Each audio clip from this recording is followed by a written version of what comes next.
बहुत ध्यान से सुनना।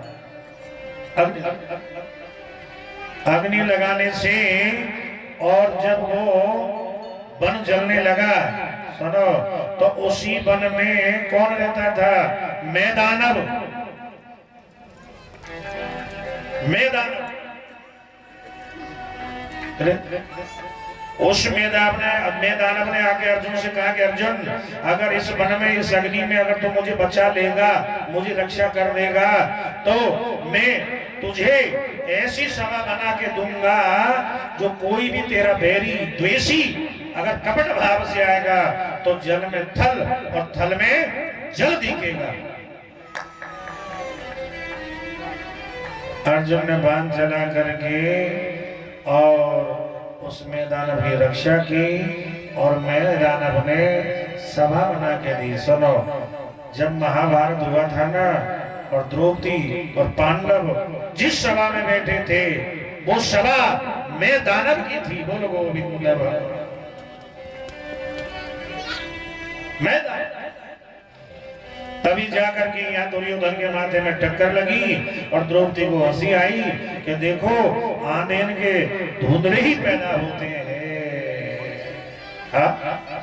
तो ये सुंदर महाराज यहाँ कालंदी से विवाह हुआ। बोलो गोविंद। सप्तैदिगो भ्रशाम्बीरं दुर्दाता दुर्ग्रिया यद मे निगृहीतम् अस्त्वैव ये यदुनंदना।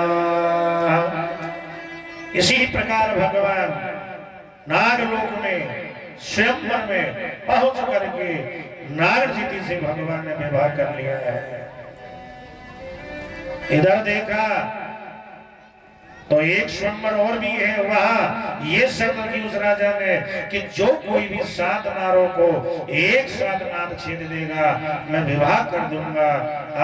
आज भगवान उस स्वयंवर में पहुंचे, सिंह का रूप धारण किया, 7 नारों ने धड़ाम मस्तक जमीन में डाल दिया, एक ही सूत को लिया, सूड़े में पुआ और एक साथ नाद पैर दिए उनको, एक साथ नाद सत्या से विवाह कर लिया इस प्रकार। तो सुखदेव जी कहते हैं कि राजन इस प्रकार से धीरे धीरे धीरे सबसे प्रथम कुछ ज्यादा नहीं, केवल भगवान के 8 विवाहों का वर्णन किया है भागवत में। कितने? 8 विवाह, जिसमें रुक्मणी है, जामवती है, सतभामा है, कालंदी है, नागजीति है, सत्या है, लक्ष्मणा भद्रा आदि है। ये 8 पटरानी भगवान की 8। एक दिन भगवान 8 पटरानी के मध्य में ठाकुर बैठे हुए हैं। 8 पटरानी चारों तरफ खड़ी है और सबको अलग अलग सेवा भगवान ने प्रदान कर दी। तुम भोजन बनाओगी, तुम मेरा नाश्ता बनाओगी, तुम मेरा बाल भोग बनाओगी, तुम्हें मेरी हवा करनी है, तुम्हें पान खिलाना है, तुम्हें ये करना है, तुम सैया सजाओगी। सबकी अलग अलग अलग अलग अलग सेवा सब। ऐसे समय जब नारद जी आए तो नारद जी ने आकर के और कलवृक्ष का जो पुष्प है वो भगवान श्री को भेंट किया। नारद जी खड़े उस पुष्प को लिया, 8 पटरानी उधर घुमाया, पर जहाँ जहाँ रुक्मणी जी खड़ी थी वहां दौड़े, हो प्राण प्यारी है रुक्मणी जी, लो लो लो लो, ये कलवृक्ष का पुष्प नारद जी ने मुझे दिया है, और ये जो है ना मैं तुमको प्रदान करता हूँ, ये बड़ा ही सुंदर है। नारद जी ने सत्यभामा की तरफ देखा, झटझट के लगा के देख लो अभी से कितना कपट हो रहा है, तुम 8 पटरानी हो पर सबसे ज्यादा प्रिय रुक्मणी जी है। सत्यभामा ने देखा, नाराज हुई, क्रोध में आ गई, एकांत में चली गई। सुबह हुआ, 7 पटरानी तो सेवा में आ गई, 7 पर सत्यभामा नहीं आई।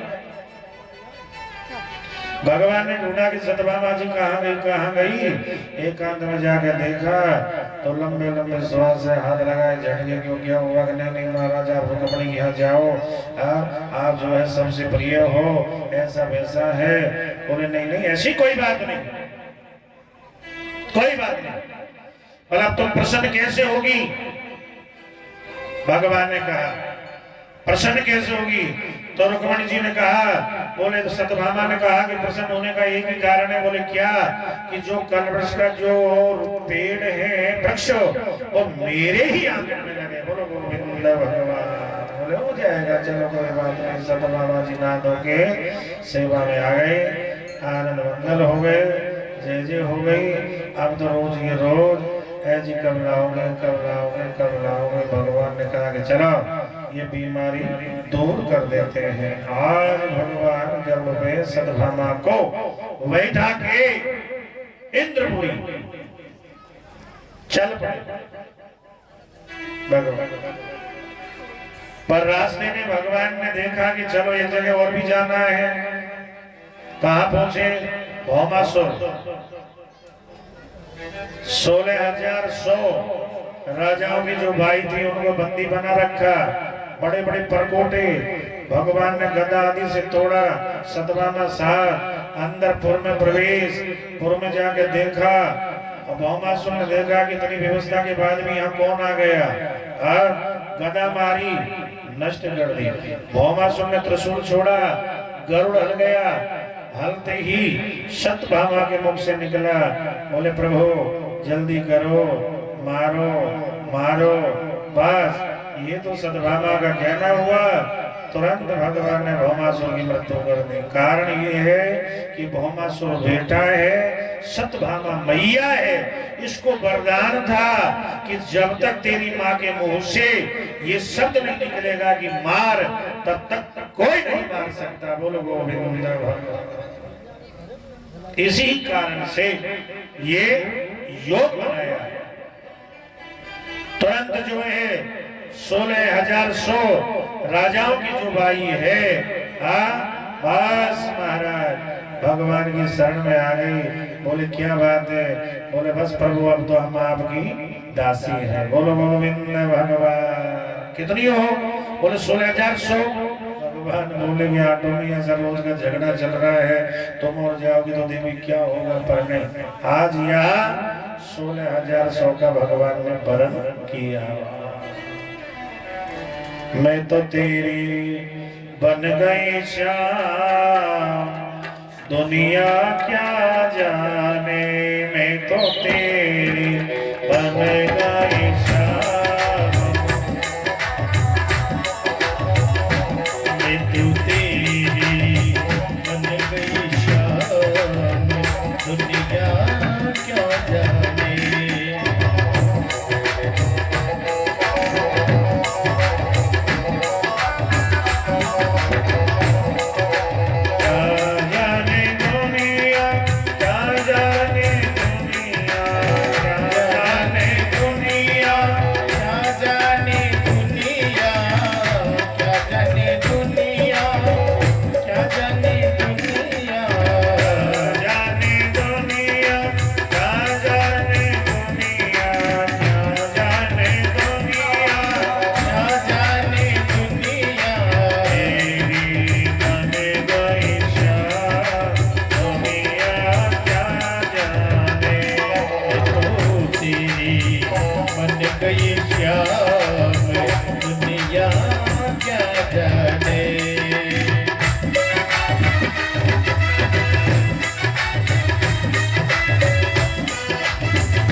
दुनिया क्या जाने।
यहाँ भगवान 16,100 राजा के जो भाई है सुनो उनसे वर्ण करके और भगवान ने द्वारका को भेज दिया और ठाकुर कहाँ गए द्वारका इंद्रपुरी और इंद्रपुरी में आके इंद्र ने बड़ा भारी सुंदर रचना वंदना पूजा सब कुछ किया। सतरंगा सर पूजा वूजा होने के बाद भगवान श्री बोले क्यों रे इंद्र जी बोले ये जो भी कुछ वस्तु इंद्रपुरी में है ना ये किसकी है। इंद्र बोला कि प्रभु सब आपकी मेरा कुछ नहीं।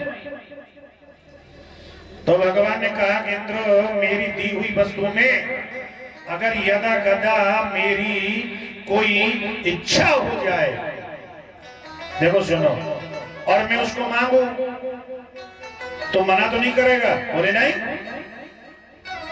कोई काम नहीं मना कर। तो भगवान बोले कि मैं कल वृक्ष लेने आया हूँ।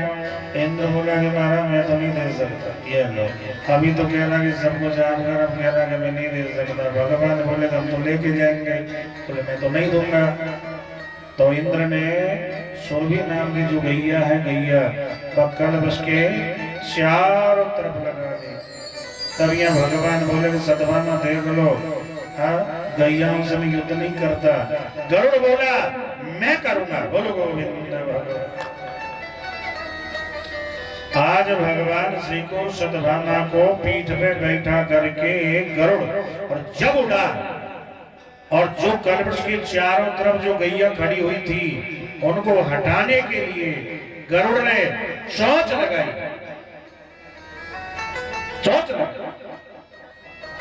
चोंच लगाने से गौ माता के रक्त निकला 3 जगह, जिसकी एक तो गोभी, एक तंबाकू, एक मेहंदी। बोलो गोविंद। 3 वस्तु बन गई। उच्च कोटि के संत और महापुरुष और पुराण कहते यही है, सुन लो, जो भजन करने वाला, नाम जप करने वाला, जो कोई भगवत जीव है 50, 60, 55 वर्ष की अगर उम्र हो जाए उसके बाद ये तीनों चीज बंद कर दो। बिल्कुल गोभी, मेहंदी सब बंद कर देना चाहिए। ऐसा हाँ। तो सुखदेव जी ने कहा कि राजन, पंखों के सही, जड़ के सही पंजे फंसाए, उठाया, कलवृक्ष को उठाया। कहते हैं कि मार्ग में सचिंद्राणी आ गई कि मैं युद्ध करूंगी, सतभामा बोलेगी मैं करूंगी। आज दोनों के युद्ध को देखने के लिए नारद जी आएंगे तो झगड़ा बहुत बढ़ गया। आज नारद जी ने इंद्र को आके समझाया कि इंद्र, सब कुछ भगवान का है, उसी को क्यों मना करता है, सब ठाकुर जी की कृपाई तो है। आज वही नारद जी के कहने पर यहाँ इंद्र ने भगवान श्री का भोजन किया और कलवृक्ष का जो वृक्ष रूप है उसको भेंट किया, और भगवान ने आकर के द्वारका में इंद्रपुरी में विराजमान सतभामा की कर दिया, कलवृक्ष बना। तो यहाँ इस प्रकार से परीक्षित ने प्रश्न किया कि महाराज 16,108 जो भगवान के विवाह हुए, सुनिए, तो बालक कितने हुए? ये गर्भवती बटे तो बालक कितने हुए? ये प्रश्न कर लिया परीक्षित ने। तो सुखदेव जी कह रहे हैं एक सस्ताम कृष्ण पुत्राने 10 बालिका। अरे राजन, यहाँ भगवान के एक रानी से 10-10 बालक हुए। 10-10 टोटल 56 करोड़ यदुवंशियों का परिवार हो गया। 56 को भगवान का 10-10 तो भैया विचार करो कि 16,108 रानी और 10-10 बेटा जिस कृष्ण के हुए, तो द्वारका का कितना हाल चाल होगा लंबा चौड़ा। बोलो गोविंद भगवान। विचार। पर यहाँ पर हमारे भगवान बड़े बड़े संत उच्च कोटि के महाराज कहते हैं, पुराणों में लेख मिलता है कि ये तो लीला है ठाकुर जी की, सुन लो। बाकी ये जो रानियां है ना, कोई रानी नहीं। बोलो गोविंद भगवान। 8 जो मुझे बोला 8 जो पटरानी है, ये 8 सिद्धि है भगवान की। बोलो गोविंद भगवान। 8 सिद्धि, 8 सिद्धियां भगवान कृष्ण की पटरानी है। और 16,100 ये क्या है? ये भगवान की कला है। बोलो गोविंद। ये कला है। 16,100 और 8 सिद्धियां हैं। पर सुखदेव जी ने कह दिया कि टोटल ये लीलाओं का आनंद जो है 56 कोट का बन गया था, द्वार का चकाचक भर गई। अब तो भगवान को ये मालूम नहीं कि हमारे कौन बालक कहाँ कौन कहा, क्योंकि परिवार बहुत कुछ लंबा चौड़ा ठाकुर जी का। तो सुखदेव जी ने कहा कि राजन भगवत कृपा है, यहाँ पर एक दिन जो है एक भक्त थे भगवान शिव के, और उसका नाम है बाणासुर। और वो भगवान के शिवालय में नमः शिवाय नमः शिवाय नमः शिवाय नमः शिवाय। भगवान शिव ने देखा कि वाह भाई, दो हाथों की ताली बजा बजा के नमः शिवाय का भजन कर रहा है, तो भगवान ने प्रसन्न होकर के सहस्रबाहुर्वादीनो तांडवे यामृणन्, ये 1000 भुजा का वरदान दे दिया भगवान ने। भोले ने जाओ 1000 भुजा हो जाए। अब 1000 भुजा प्राप्त कर गए तो वो ताली आली भजन जन भी तो बंद हो गए। अब तो खुजलियां चल रही है, बाना सुन के पेट मिले तो गाढ़ रड़त धम, कोई मिले तो बड़े बड़े पहाड़ उठा ये जब कोई बराबर का नहीं मिला बानासुर को, तो उस समय और भाई भोले के पास आ गए बानासुर और आके बोले महाराज आपका ही तो वरदान है और आपकी ही दी हुई भुजाएं है, अब मुझे मेरे बराबर का लड़ने वाला मुझे कोई नजर नहीं आ रहा है, सो या तो कोई लड़ने वाला बताओ, बानासुर बोला, और या फिर स्वयं मैदान में आ जाओ। भोले बाबा बोले भैया हमने लड़ाई झगड़े के लिए थोड़ी दी भूजा, हमने तो ये देखा था कि वो ताली बजा बजा के मेरा भजन करेगा, पर तेरे खुजली चालू हो गई तो भैया ने तो मैं लड़ू, लड़ने वाला आने वाला है, चिंता मत करे, ले ये मैं झंडी दे रहा हूँ ध्वजा, भगवान भोले ने कहा, और तेरी जो बेटी है ऊखा उसके महलों पे टांग देना, और जिस दिन अनायास ये गिर जाए समझ लाना कि मेरे ही बराबर का प्रकट हो गया। बोलो बोलो जाओ। बानासुर ने लेकर के ध्वजा अपनी बेटी ऊखा के महलों पर टांग दी। समय की प्रतीक्षा, धीरे धीरे कुछ समय बाद एक दिन रात्रि को ऊखा के महलों में सपने में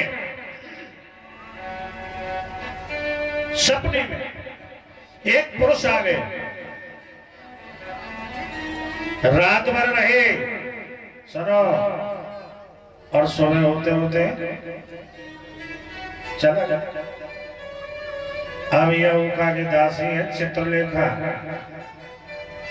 सुबह सुबह को जब आई आके उसने देखा उदास मन, उदास चेहरा, मलिन मुखो।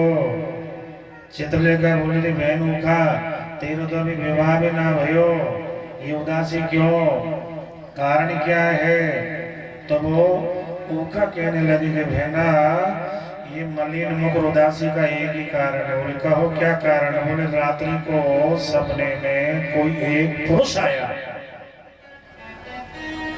पुरुष, और वो रात भर रहा और सुबह चला गया। अब वो त्रिलोकी में चाहे कहीं भी हो, अगर वो नहीं आएगा तो मैं शरीर नहीं रखूंगी।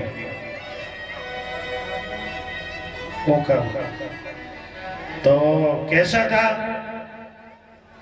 चित्रलेखा ने कैसा था उसका रंग रूप?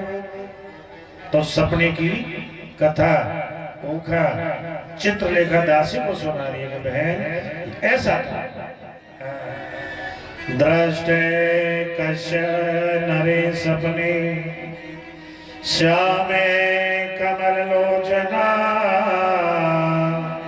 पीतवासा बृहद्बाहो योषिताम हृदयंगमा।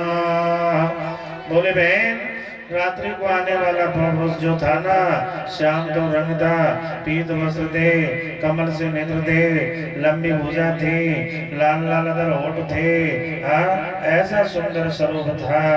तो बोले पहचान लेगी? बोले हाँ। तो चित्रलेखा ने चित्र बनाए,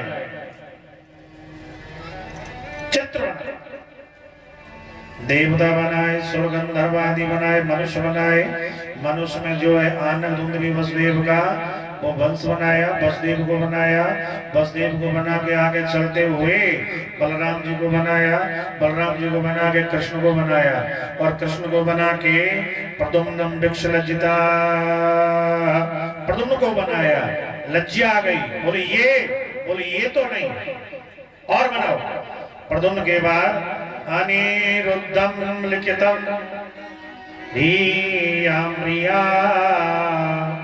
अनिरुद्ध जी को बनाया।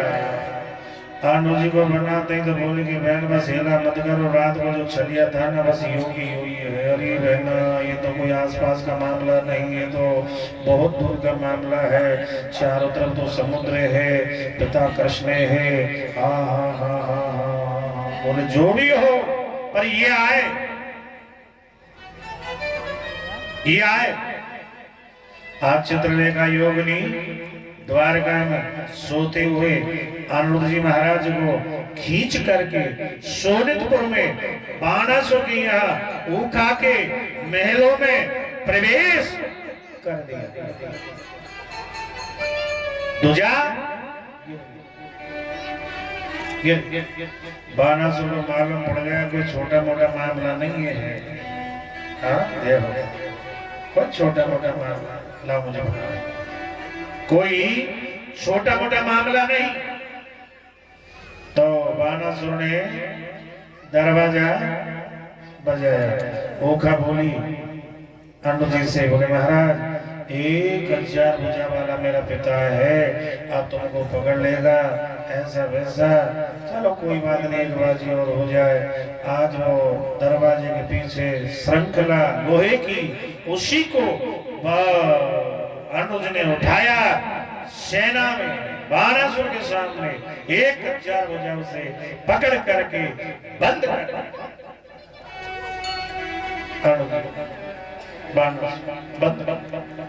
अब कौन समाचार के? नारद जी चले, बीना बजाते बजाते द्वारका पहुंचे। कहो? बोले कन्हैया। बोले हाँ। अरे वो अनिरुद्ध जी को लाना जरा, मुझे मिलना है। बोले ऐसा वैसा, पूछा ढूंढा, कहीं नहीं मिले। नारद जी आप ही बताओ ना। नारद जी हंस करके बोले कि वाह नारायण, विवाह आप करो, बेटा बेटी पोता पोती आप गए हो। हमने तो केवल एक ही बार आपसे निवेदन किया, विश्व मोहनी स्वयंवर में उस समय हमने आके एक बार निवेदन किया कि प्रभु विश्व मोहनी स्वयंवर लग रहा है, मुझे ऐसा स्वरूप बना दो कि विजय प्राप्त हो जाए। पर आपने मुझे ऐसा बना दिया जो वहां सब राजा हंसने लग गए। क्या बनाया? बंदर बना दिया। बोलो गोविंद। और फिर कह रहे हो कहां गया? हाँ, ये कोई मेरी नौकरी थोड़ी जो मैं बताऊंगा। पर भगवान नारद बोले कि नहीं वो ऐसा है कन्हैया, तुम्हारा जो अनिरुद्ध है ना 4 महीने से बाणासुर ने बंद कर रखा है। भगवान को आया क्रोध, सेना सजाई, सोनितपुर को घेर लिया। ठाकुर जी ने बाणासुर की खोपड़ी में बैठ गए। पूजा रत्न 1000 पूजा। नारद जी ने बाणासुर की मां से कहा कोटरा, ये बाणासुर की मां का नाम है कोटरा। कह दिया कि तुम नगन होके जाके चली जाओ तो रक्षा हो जाए। आज वह कोटरा नाम की मैया नगन होकर के और बस बाना जो भगवान कृष्ण के आगे खड़ी हो गई। अब नारायण तो खड़ी योगेश्वर है, यो पीठ लगाई। तुरंत नारद जी ने सारा दिया कि भगले दौड़ ले, कटी हुई भुजाओं से बाणासुर कैलाश पर्वत पर पधार रहे। कैलाश रक्त निकल रहा, प्रार्थना कर रहे, निवेदन कर रहे। भोलेनाथ से निराला शंभुनाथ से निराला कोई और नहीं बोले।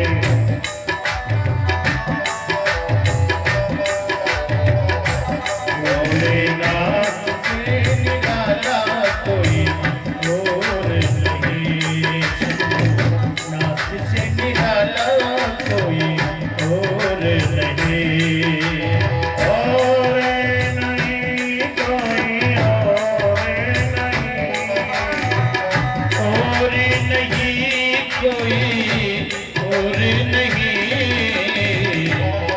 भोलेनाथ से निराला कोई और नहीं,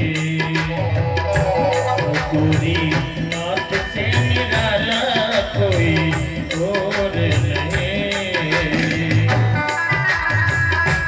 जय हो बोलो शंकर भगवान की।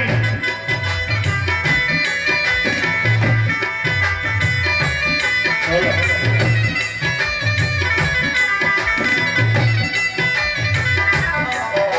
और नहीं कोई और नहीं, और नहीं,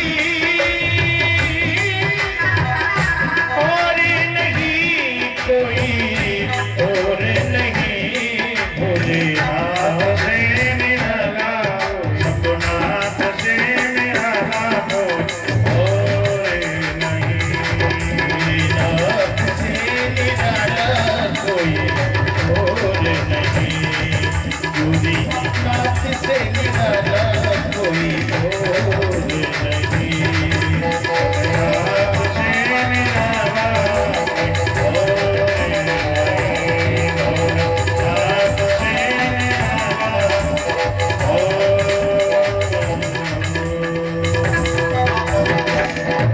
बोलो शंकर भगवान की जय हो। आज भोलेनाथ को दया आ गई महाराज।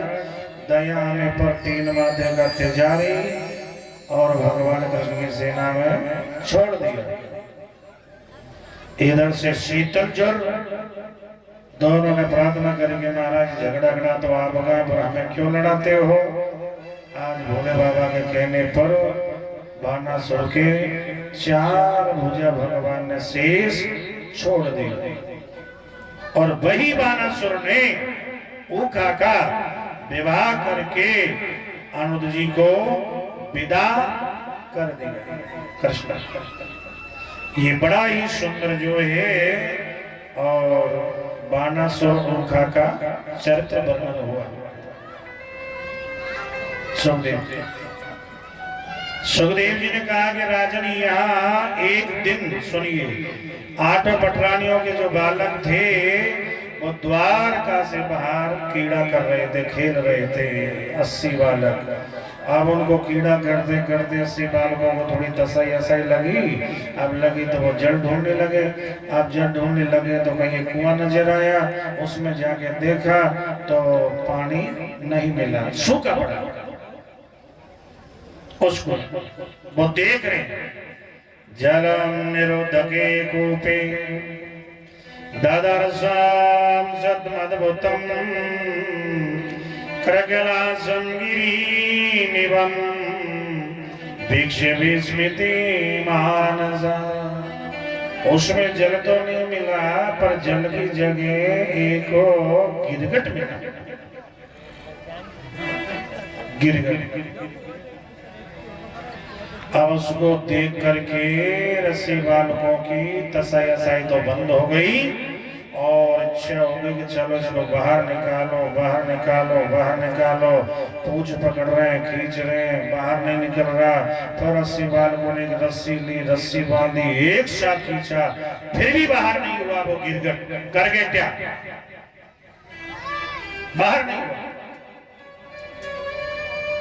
तब यहाँ भगवान श्री के बालकों ने जा करके और भगवान श्री नारायण से कहा कन्हैया से, बोले ये लिए है आपको चलना होगा पिताश्री। तो भगवान श्री आए और उन्होंने उस गिरगट को जब देखा तुरंत तत्रांगद्रविंदाक्षो भगवान शुभावना भिक्षु जार पामेनम तम करे न लीलया। एक ही हाथ से ये उठाया, कोई से बाहर कर दिया, बाहर कर दिया। उसका शरीर जो है ना छोटे, गले में माला, माथे में मुकुट, माथे में चंदन, हाथ जोड़ करके प्रकट हो गए उस गिरगट में से वो राजा। बोले कौन हो तुम? बोले महाराज मैं नग नाम का राजा हूँ। बोले ऐसे क्यों? ये गिरगिट योनि क्यों मिली, क्या कारण है? भगवान 84 लाख योनियों में सबसे जबरदस्त योनि है ये। एक तो गिरगिट करकेटिया, सर्प योनि, छिपकली, जो जीवो जीवस्य भोजनम, जब जीव जीव को खाएगा तो उस योनि से कहा उस बंधन से मुक्त होगा। बोलो गोविंद भगवान। हाँ पर महाराज जी ये तो जीव जंतु है, पर आज हम मानव दानव बन रहे हैं। बोलो गोविंद भगवान। हाँ अब ये तो विचार होना चाहिए कि हम क्या कर रहे हैं, कहाँ चल रहे हैं, कैसा हमारा खाना है, कैसा पीना है, कैसा चलना फिरना है, हम क्या कर रहे हैं, आगे इसका रिजल्ट क्या होगा। देखो रिजल्ट तो सबका आएगा, इसको तो भूल जाना, सबका आएगा। शुभ करो चाहे शुभ करो, सारा रिजल्ट तुम्हारे सामने आ जाएगा। बोलो गोविंद भगवान। कोई नहीं होगा, पर जब भगवान श्री ने जब इतना बहुकीमती अमूल्य शरीर जिसकी कोई कल्पना नहीं कर सकता, जिसमें 3 लोग 14 भवन, सारा ब्रह्मांड इस शरीर के अंदर, कुछ बाहर नहीं, सब कुछ इसी के अंदर, ब्रह्मा विष्णु सब। तो विचार करो कि हमें कहां कैसा कार्य करना है। हाँ? मैंने मानो जन्म तुझको हीरा दिया, मैंने मानो जन्म तुझको हीरा दिया, अब तो यूं ही गवाए तुझे क्या करूं। मैंने मानो जन्म तुझको हीरा दिया, मैंने मानो जन्म तुझको हीरा दिया, अब तो यूं ही गवाए तुम्हें क्या करूं।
उठाइए, जय जय श्री राम।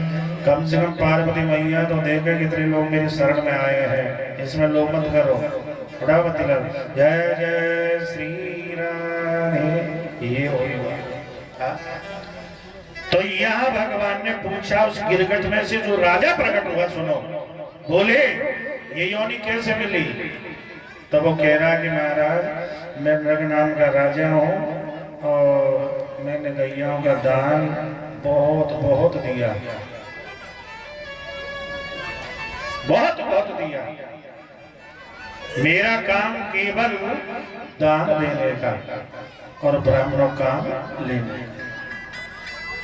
मुझे जानकारी नहीं कि लेने वाला कौन है, कौन सी गैया है, ये पहचान मुझे नहीं थी। वो राजा कह रहा है, द्वारका की कथा है, सुन लो ध्यान से।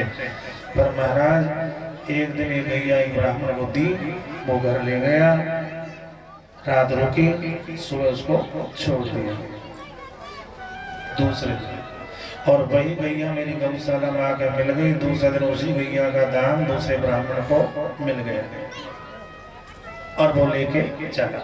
वो इधर से दोनों बोले, क्या ब्राह्मण है? ये गैया मेरी। वो बोला कि ये मेरी, वो बोला कि मेरी।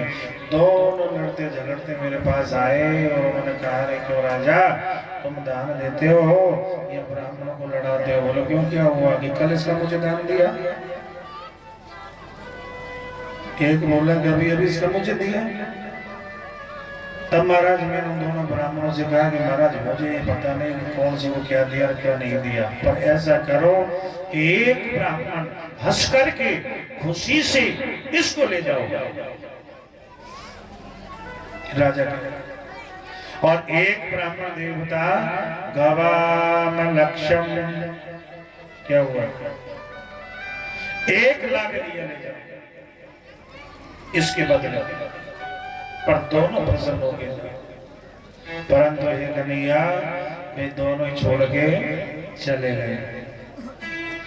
यमपुरी में गया, यमराज बोला, आओ राजा आप तो बड़े धर्मात्मा हो, केवल एक थोड़ा सा अपराध हो गया, सो ये गैया का दान डबल लग गया। अब आप ये बताओ पहले पाप भोगोगे पुण्य भोगोगे? तो मेरे अंदर से ये था कि धर्म करने से, पुण्य करने से, भजन करने से पूर्व जन्म का कोई पाप होता है ना, क्षय हो जाता है। बोलो गोविंद भगवान,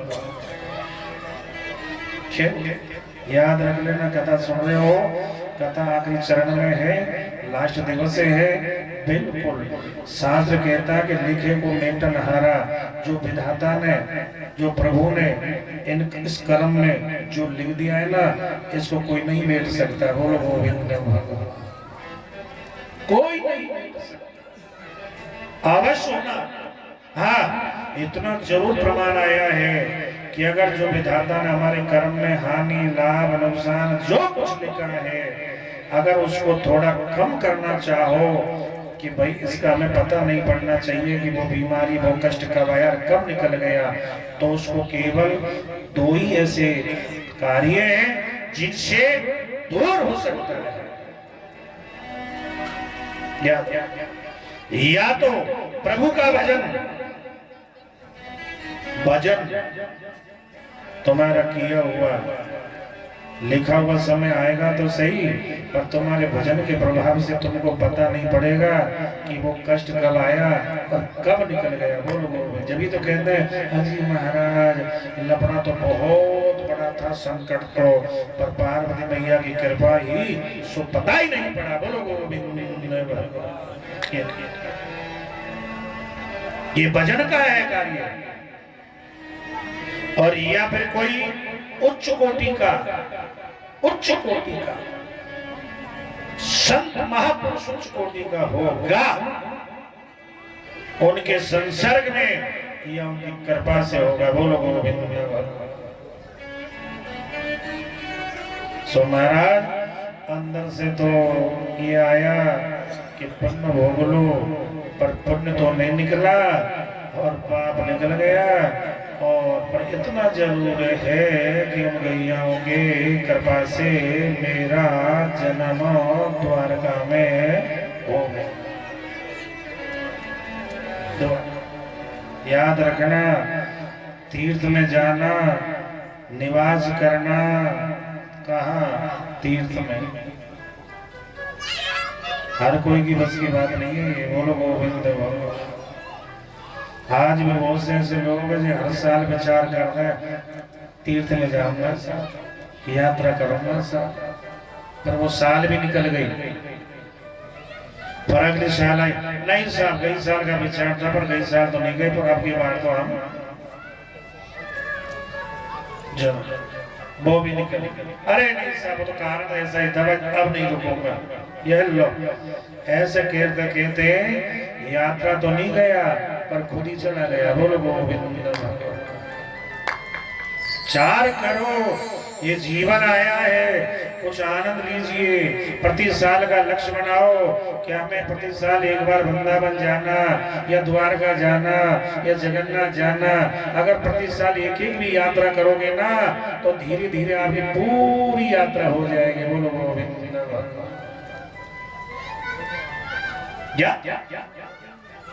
सो प्रभु सबसे बड़ा ये कार्य रहा कि मेरा जन्म जो है द्वारका में हो गया। आज यहाँ भगवान ने राजा जनक का मंगल उद्धार किया और 80 बालकों के लिए भगवान ने समझा दिया कि और चाहे किसी का भी अपराध कर लेना माफ हो जाएगा। भगवान ने स्पष्ट कह दिया 80 बालकों से, पर कभी भी किसी भी ब्राह्मण का संत का अपराध नहीं करना। बोलो गोविंद। ये भगवान स्वयं ने अपने बालकों से कहा, सेवा मन करे तो करो, वरना किसी भी संत ब्राह्मण को छेड़ने की जरूरत नहीं। घोर अपराध भगवान ने सेवा लोगों से कहा। यहाँ इस प्रकार से राजा नक्कर चरित्र हुआ। सुखदेव जी कहते हैं राजन, एक दिन हस्तिनापुर दिल्ली में जो है बड़े सुंदर जो है कौरवों का यज्ञ हो रहा था और उसमें जामवंती को बेटा शाम आ गयो। शाम आयो तो दुर्योधन की जो लक्ष्मणा नाम की जो पुत्री है लक्ष्मणा है ना, उसका हरण कर लिया शाम ने। और हरण करके जब वो गया तो कौरवों को मालूम पड़ा कि ये रथ किसका जा रहा है। जाके देखा तो शाम और लक्ष्मणा पकड़ सूचना मिली बलराम जी को, कृष्ण को, चलो मैं चलता हूं। कन्हैया को क्रोध आया कि आज कौरवों की इतनी ताकत जो मेरे पुत्र को बंद कर दिया। बलराम जी बोले नहीं नहीं कन्हैया, बालक है, कोई छोटा मोटा अपराध हो गया होगा, इतनी बड़ी क्रोध करने की जरूरत नहीं, मैं जाता हूँ, मैं समझा बुझा के ले आऊंगा। बलराम जी आए, बाहर ही रुक गए, कौरवों को सूचना कर दी कि वो जामवंती का बेटा जो शाम आया है जरा बाबू ले आओ, मैं द्वारका ले जाऊंगा। कौरव बोले हुआ समय की बात, एक तो हमारी लड़की का हरण किया और फिर ये और कह रहे हैं यहाँ ले आओ सो ले जाऊंगा। देखो देखो समय की बात, पैरन की खड़ाऊ, पैरन की चप्पल माथे पे आ रही है, ये दुर्योधन ने कह दिया। तब बलराम जी को ऐसा क्रोध आया, महाराज जी हल उठा करके जैसे हस्तिनापुर में डाला, खींचने लगे, धम सारे मकान गिरना शुरू हो गया। तब सारे कौरव बलराम जी के चरणों में पड़ गए, रक्षा करो।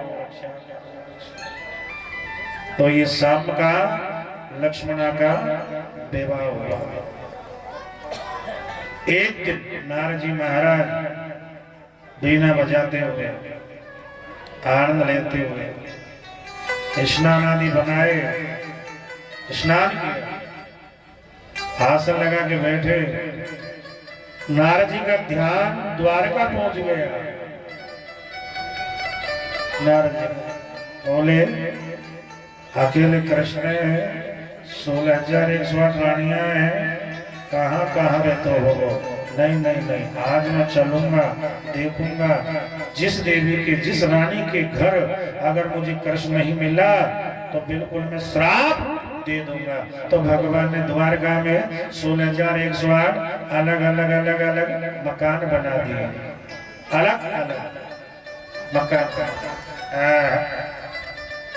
प्रथम भवन में जाके नारद जी ने देखा तो क्या देख रहे हैं, तत्रापयष्टं गोविन्दं लालयन्तं सुतां शिशो